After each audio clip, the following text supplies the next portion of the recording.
талапкер. Элдин көйгөйүн билген. Садыр Жапаровдун Жалал Абадтыктар менен жолугушуу иш-чарасы өлкө гимни менен ачылды. Ак эле чекчен апалар, карылар жана жаштар жапырт Садыр Жапаровду колдоп, кол чаап отурду. Алгач Садыр Жапаров жергиликтүү көйгөйлөргө токтолуп, аларды чечүү боюнча пландарына кеңири токтолду. Базаркоргон районунун борборунан 120 чакырым аралыкта климаттык шарты оор, тоолуу жерде жайгашкан жазы кечүү айылына жол салынышы керек. Буга бюджеттен 13 миллион сом талап кылынат экен. Эгерде ушул ишке ашып калса, айыл эли областтын жана райондун борборуна каттоосу жакшырап, 5000 гектарлык алыскы жайыттарга жол ачылат. Садыр Жапаров келатканын уккан эл жергиликтүү көйгөйлөр камтылган суроо талаптарын алдын ала жазып даярдап коюшкан. Президенттикке талапкер ал суроолорду окуп жооп берип жатты. Элет көйгөйлөрүнөн сырткары гендерди кескен кымбатчылык жана сырткы карыздар боюнча тынчсыздануулар да бар. Анан мен да ошо угуп калдым, анча-мынча аксакал эле кишилерибиз мына Кытайга тигини бербейди, муну бербейди деп элдин үрөйүн учуруп коркутуп атат.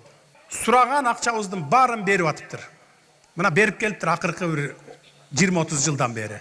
Кредиттей бериптир, грантын да берип келаттыр. Мына азыр освоить эте албай калган гранттын астатык суммалары бар экен бизде. Алар да эмне күнөө бизге берип атат.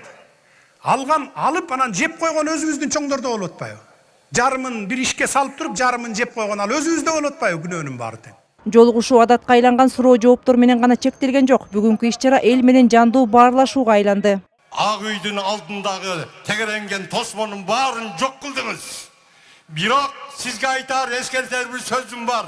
Ак үйдүн ичинде дагы акай убагынан бери иштеп келе жаткан чириген кадрлар бар. Булар ички тосмо, бул сырткы тосмодон өтө катуу жаман тосмо. Эч кимдин жазган каты жетпейт. Ак үй менен президенттин байланышы эч качан болбойт. Урматтуу Садыр, ички тосмону талкалаңыз. Үй бүлөң, бала чакаң, тууган уруктарың, эли журтуң тынчпы? Тынч. Тынч башылы болду. Деп биринчи тынччылыкта садак олоюн жаным биргелерим, самага батып саргайып, көптөн күткөн күнүбүз келди. Садыр ким? Садыр президент. Садыр ким? Садыр элдин келечеги. Ошондой эле биздин мамлекетти Кыргыз Республикасынан Кыргыз эл республикасы деп аталышка которууга мүмкүнчүлүк болобу? Сизге туура келеби бул нерсе?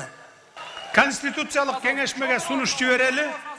100га жакын азыр аксакалдар карап атат. Ошого сунуш берип көрөлүк. Элдик талапкерге сунуш жана каалоолорун айткысы келгендер абдан көп болду. Ал эми жолугушуунун соңунда жергиликтүү аксакалдар камдап койгон белегин ак чепкен жаап аргымак мингизишти. Чоң ыраазычылык билдирем, терең ыраазычылык билдирем. Мындай церемонияны кылдырбай аттым эле. Мен бүгүн досумдун туугандары даярдаган экен, бир туугандары. Эми көңүлү калбасын деп макул болуп атам. Мындан кийинкилерин токтотобуз мындайды. Дарак чыксын ташыңа, дырт тийбесин башыңа, көмүлгөн чыксын ташыңа, о иним көз тийбесин башыңа, о мен, Аллаху акбар.